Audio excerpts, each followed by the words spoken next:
Hello প্রিয় শিক্ষার্থীবৃন্দ, কেমন আছো সবাই? আশা করি সবাই ভালো আছো। তো আমরা গত ক্লাসে আলোচনা করছিলাম পদার্থের অবস্থা এই অধ্যায়টি নিয়ে।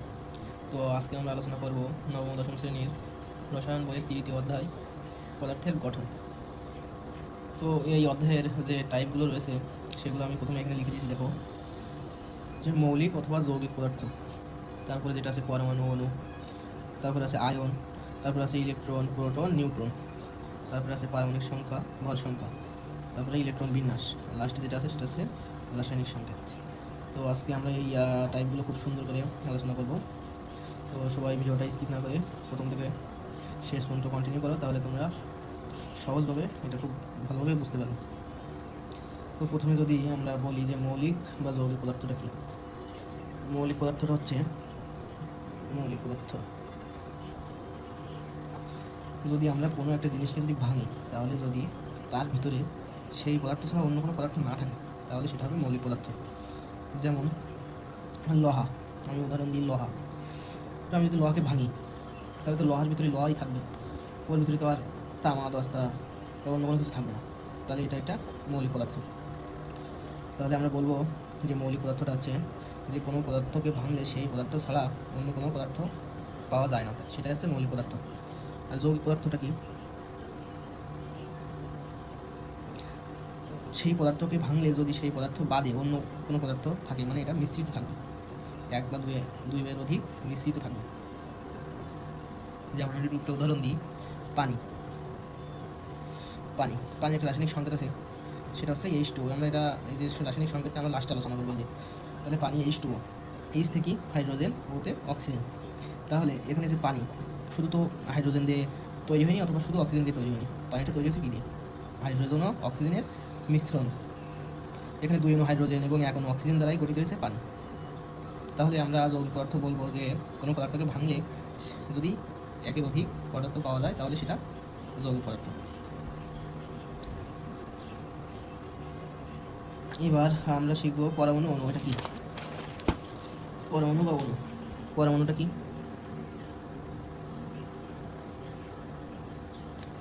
পরমাণু, অণু।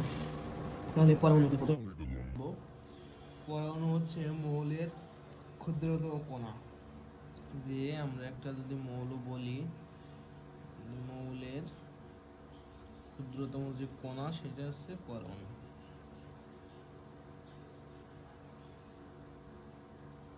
ক্ষুদ্রতম কণা, যেরকম আমি যদি একটা উদাহরণ দিই, হাইড্রোজেন। হাইড্রোজেন, তাহলে এটা হচ্ছে একটা হাইড্রোজেনের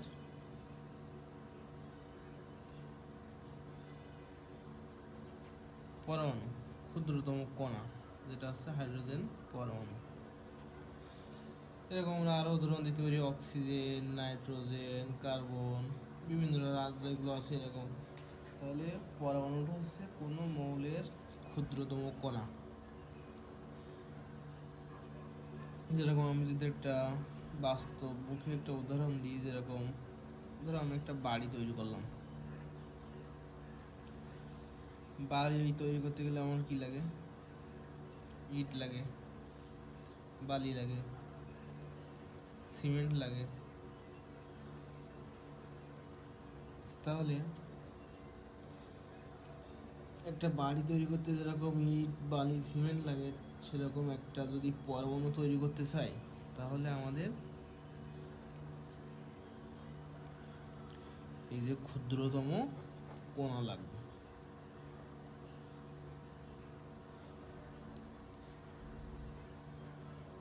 তাহলে পরমাণুটা আমরা বুঝলাম যে এটা মৌলের ক্ষুদ্রতম কণা। তারপরে আমরা দেখব অণু কি। অণু কি জিনিস সেটা আমরা দেখবো এখন। অণু জিনিসটা হচ্ছে দুই বা ততোধিক পরমাণু মিলে যেটা গঠিত করে, সেটা হচ্ছে অণু। মানে দুই বা ততোধিক কি থাকবে? পরমাণু। দুই বা ততোধিক পরমাণু মিলে গঠিত হবে অণু।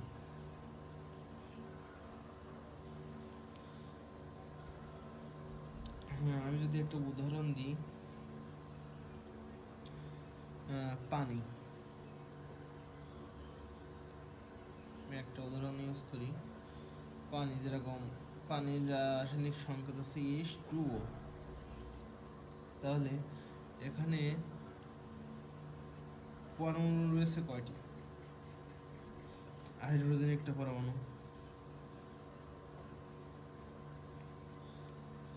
হাইড্রোজেন। অক্সিজেন একটা পরমাণু,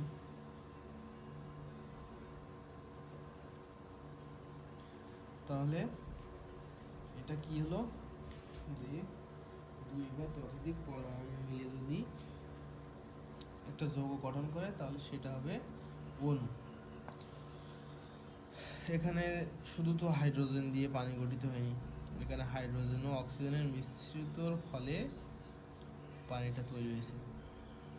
তাহলে অণুটা হচ্ছে দুই বা ততোধিক পরমাণু মিলে যেটা গঠন করে সেটা হচ্ছে অণু। আর শুধুমাত্র কণা দ্বারা গঠিত হয় পরমাণু। Oxygen, carbon dioxide, sulphur dioxide, এরকম আরও উদাহরণ রয়েছে যেগুলো সবগুলো হচ্ছে অণু।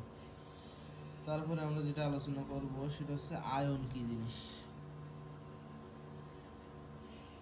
আয়ন,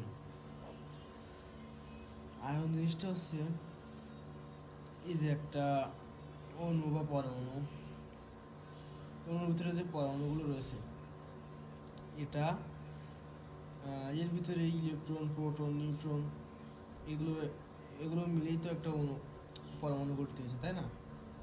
তাহলে এই যে অণুগুলো, এটা এই যে অণুগুলো ইলেকট্রন ত্যাগ করে, কোনো অণু হচ্ছে ইলেকট্রন গ্রহণ করে করে চার্জ যুক্ত হয়। তাহলে আমরা এটা বলবো হচ্ছে ইলেকট্রন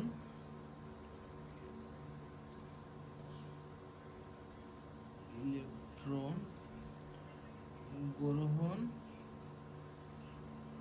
গ্রহণ বা ত্যাগ করে চার্জ যুক্ত হয়, চার্জ যুক্ত হয়, সেইটা হচ্ছে আয়ন। আমি যদি একটা উদাহরণ দিই তাহলে বুঝতে সুবিধা হবে।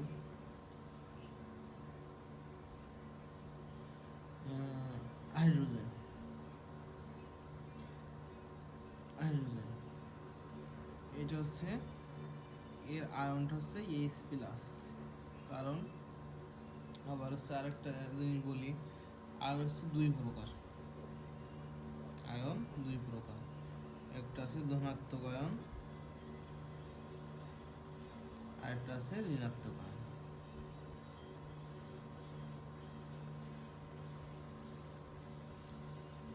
এরকম হাইড্রোজেন, হাইড্রোজেন হচ্ছে একটা ইলেকট্রন ত্যাগ করে, হাইড্রোজেন একটা ইলেকট্রন ত্যাগ করে হয় হচ্ছে H+।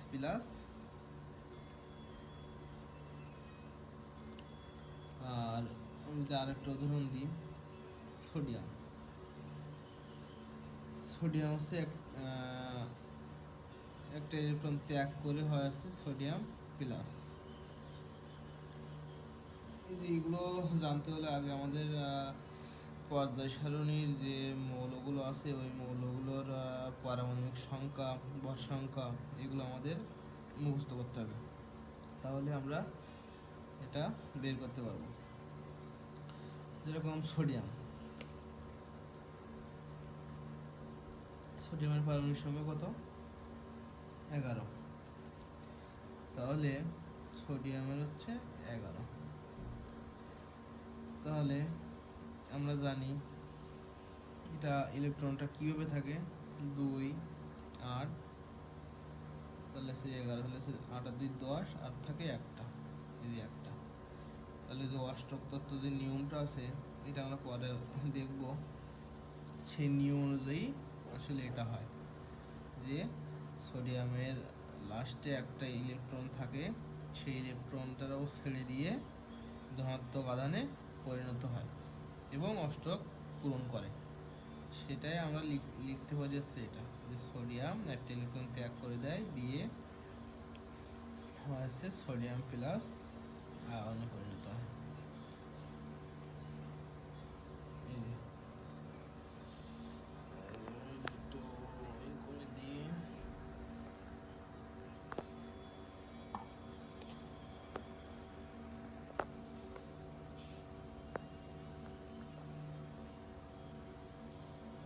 সোডিয়াম একটা ইলেকট্রন ত্যাগ করে তাহলে সোডিয়াম প্লাস আয়নে পরিণত হয়।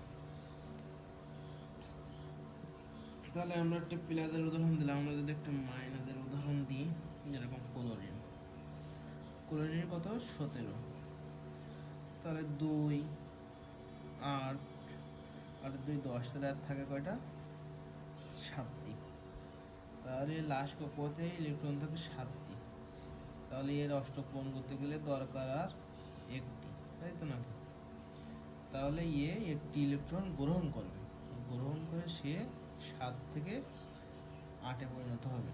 তাহলে যদি আমরা এটা দেখি যে ক্লোরিন একটা ইলেকট্রন গ্রহণ করবে, তাহলে সে একটা ইলেকট্রন গ্রহণ করে ক্লোরিন মাইনাস আয়নে পরিণত হয়, এইটাই হচ্ছে মূলত আয়ন। তাহলে সোডিয়াম একটা ইলেকট্রন ত্যাগ করে সোডিয়াম প্লাস আয়নে পরিণত হয়। তার মানে যে সোডিয়ামের আগে তো এখানে প্লাস মাইনাসের সংখ্যা সমান ছিল, যখনই সে একটা ইলেকট্রন মানে মাইনাস আধান যে ত্যাগ করছে, তখন সে একটা ইলেকট্রন যখন চলে যাচ্ছে তখন প্লাসের সংখ্যা বেড়ে যাচ্ছে, তাই সে সোডিয়াম প্লাসে পরিণত হয় আয়নে। আর ক্লোরিন তো যখন প্লাস মাইনাসের এই দুটো আধান সমান ছিল, যখনই সে একটা ইলেকট্রন বেশি গ্রহণ করতেছে তখন একটা মাইনাসের সংখ্যা বেড়ে যাচ্ছে, তাই আমরা যে ক্লোরিন একটা ইলেকট্রন গ্রহণ করে ক্লোরিন মাইনাস আয়নে পরিণত হয়, এটা হচ্ছে মূলত। তারপরে আমরা যেটা দেখব,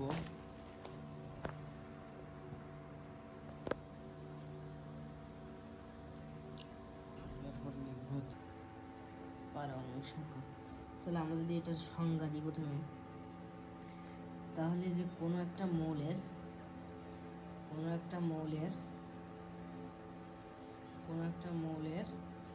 প্রোটন সংখ্যাকেই বলে মূলত পারমাণবিক সংখ্যা। তাহলে প্রোটন সংখ্যা আছে পারমাণবিক সংখ্যা। যেমন আমি যদি একটা উদাহরণ দিই,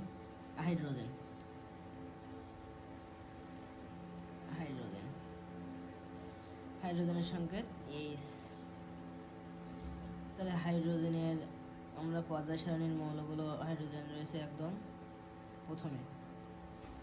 হাইড্রোজেনের পারমাণবিক সংখ্যা 1, তার মানে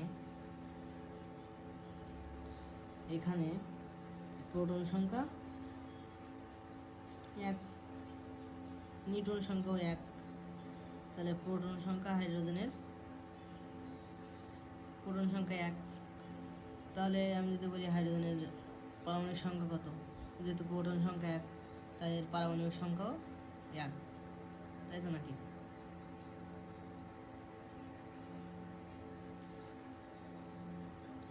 তাহলে তোমরা এটার উত্তর দিবে, কমেন্টে সবাই লিখবে যে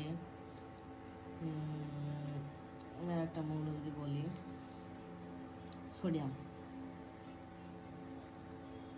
সোডিয়ামের পারমাণবিক সংখ্যা কত?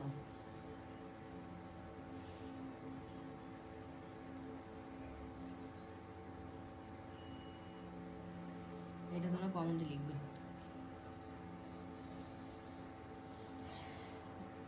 তাহলে আমরা পারমাণবিক সংখ্যাটা বুঝলাম যে কোনো মৌলের প্রোটন সংখ্যা যেটা হবে সেইটাই হবে তার পারমাণবিক সংখ্যা।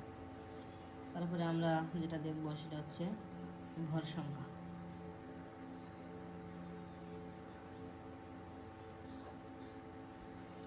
ভর সংখ্যাটা কি? কোনো মৌলের প্রোটন সংখ্যা প্লাস নিউট্রন সংখ্যার যোগফলই হচ্ছে কি ভর সংখ্যা, প্রোটন প্লাস নিউট্রন সংখ্যা। এবার আমি যদি একটা জিনিস বলি, নিউট্রন সমান সমান ভর সংখ্যা, এই যে প্রোটন নিউট্রন ইলেকট্রন, এটা কি?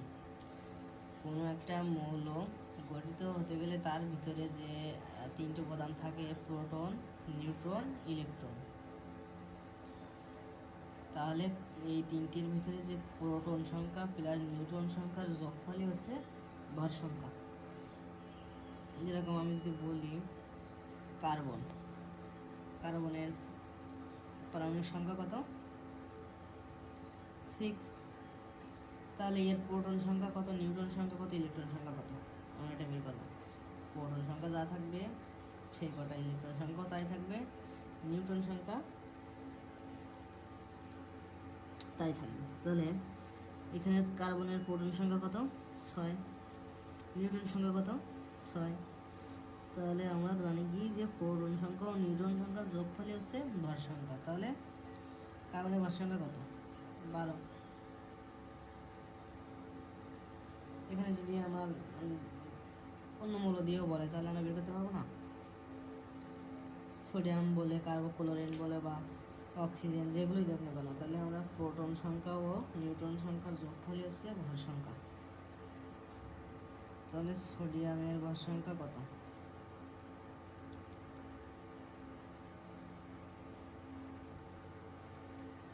কমেন্ট করো।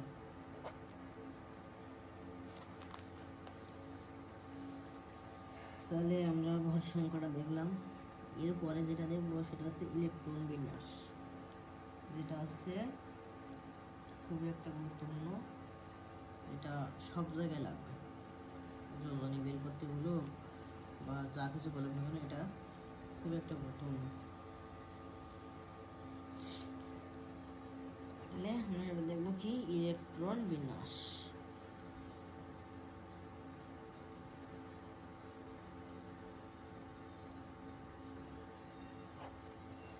ইলেকট্রন বিন্যাস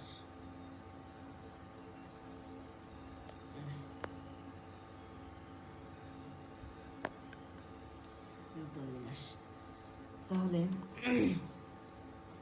এই যে ইলেকট্রনগুলো কিন্তু বিভিন্ন স্তরে সাজানো থাকে। যেরকম স্তর বলতে যদি বোঝায়, স্তর রয়েছে কে, এল, এম, এগুলো হচ্ছে স্তর বা সেল বলে এটাকে। এটা তোমরা মনে রাখবে, কে, এল, এম। এবার এটা থাকে কীরকম, কে স্তরে থাকে 2টো ইলেকট্রন, এনে থাকে 8টি, এনে থাকে 18টি, এনে থাকে 36টি, এইভাবে থাকে। এবার আমরা যদি দেখি যে একটা উদাহরণ যদি দেই যে অক্সিজেন, চেষ্টা করতেছি এটা, যদি একটা উদাহরণ দিই যে অক্সিজেন,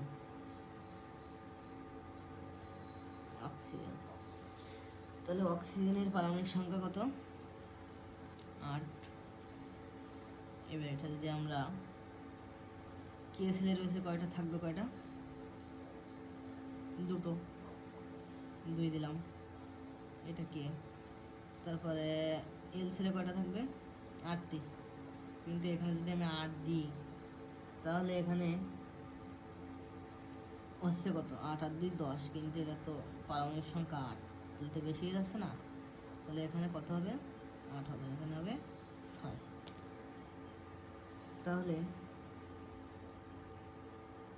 এই যে আমরা ইলেকট্রনটা বিভিন্ন স্তরে সাজিয়ে লিখছি, এটা হচ্ছে ইলেকট্রন বিন্যাস।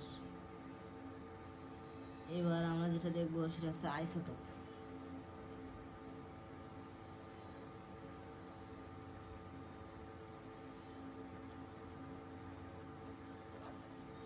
আইসোটোপটা কি জিনিস?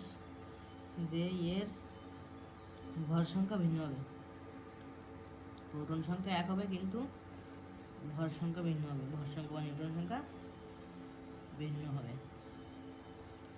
প্রোটন সংখ্যা 1 থাকবে কিন্তু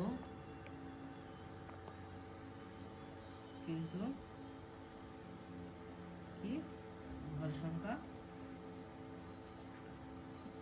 ভিন্ন। এবারে যে পরীক্ষা খাতা যদি একটা চিত্র দিয়ে দেয় তাহলে আমরা বুঝবো কীভাবে কোনটা প্রোটন সংখ্যা বা পারমাণবিক সংখ্যা আর কোনটা ভর সংখ্যা। যেরকম আমি যে একটা উদাহরণ দিই, যেটা সোডিয়াম,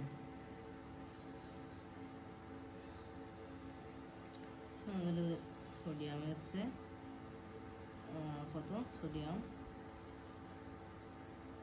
অক্সিজেন দিই, অক্সিজেন কত? 8,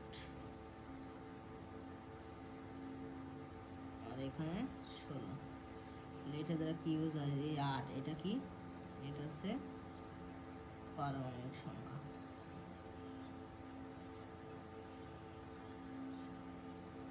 আর এই যে 16, এটা কি? এটা ভর সংখ্যা। তাহলে আমি যদি বলি যে নিউটন সংখ্যা কত, 16 - 8, 8। প্রোটন নিউটন সংখ্যা তো অবশ্যই একই থাকবে, তাহলে একই মৌলের প্রোটন সংখ্যা একই থাকবে কিন্তু তার ভর সংখ্যা আলাদা থাকবে, যেরকম আমাদের বইতে দেওয়া আছে। তো উদাহরণ দেওয়া আছে যে হাইড্রোজেনের 3টা আইসোটোপ রয়েছে। হাইড্রোজেনের কয়টি আইসোটোপ রয়েছে? 3টি। হাইড্রোজেনের 3টি আইসোটোপ রয়েছে, আইসোটোপ আছে। সেটা কি কি? হাইড্রোজেন উপরে থাকবে প্রোটন সংখ্যা তো সমান থাকবে, এটা 1। আরেকটা আছে হাইড্রোজেন 2, আরেকটা আছে হাইড্রোজেন 3। তাহলে এটার নাম কি? এটার নাম হচ্ছে প্রোটিয়াম। এই যে প্রোটন সংখ্যা কিন্তু সবগুলোর 1 1 1, কিন্তু এই যে ভর সংখ্যা কিন্তু এর 1 এর 2 এর 3, তাই এটা হচ্ছে হাইড্রোজেনের আইসোটোপ। এটার নাম কি? এটার নাম হচ্ছে প্রোটিয়াম। এটার নাম কি? ডিউটেরিয়াম।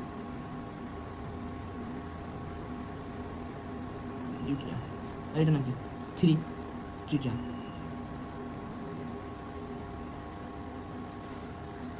এই যে আমরা আইসোটোপটা দেখলাম যে প্রোটন সংখ্যা একই থাকবে কিন্তু এর ভর সংখ্যা আলাদা থাকবে, সেটা আছে পরস্পরের আইসোটোপ। তারপরে আমরা যেটা দেখবো সেটা হচ্ছে রাসায়নিক সংকেত।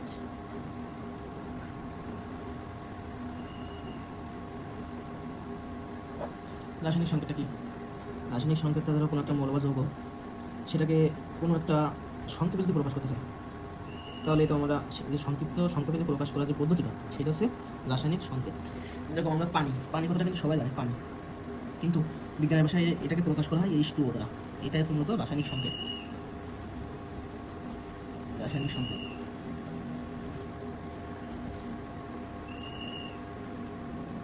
তাহলে আমরা কি বলবো? সংকেত, এটা যদি রাসায়নিক সংকেতের যদি সংজ্ঞা আমরা বলি, তাহলে কি বলবো? যে কোনো মৌল বা যৌগের সংক্ষেপে প্রকাশ করার পদ্ধতি। তাহলে সংক্ষেপে মৌল বা যৌগের সংক্ষেপে প্রকাশ করার পদ্ধতি, সেটা হচ্ছে রাসায়নিক সংকেত। বইতে আরও বইয়ের ভাষায় আরও সুন্দরভাবে লেখা আছে। তোমরা যে সংজ্ঞাগুলো দিয়েছি, সেই সংজ্ঞাগুলো বই থেকে খুব সুন্দরভাবে একটু ভালোভাবে দেখে নেবে। মূল বেসিকটা যেটা, সেটা আমি বোঝানোর চেষ্টা করলাম। আসলে তোমরা সবাই বুঝতে পারছো। তা আজকে এই পর্যন্তই। তো ভিডিওটা ভালো লাগলে সবাই অবশ্যই লাইক, কমেন্ট, শেয়ার করে চ্যানেলটি সাবস্ক্রাইব করে দেবে। নেক্সট ক্লাস অবশ্যই কালকে আপলোড দেওয়ার চেষ্টা করবো।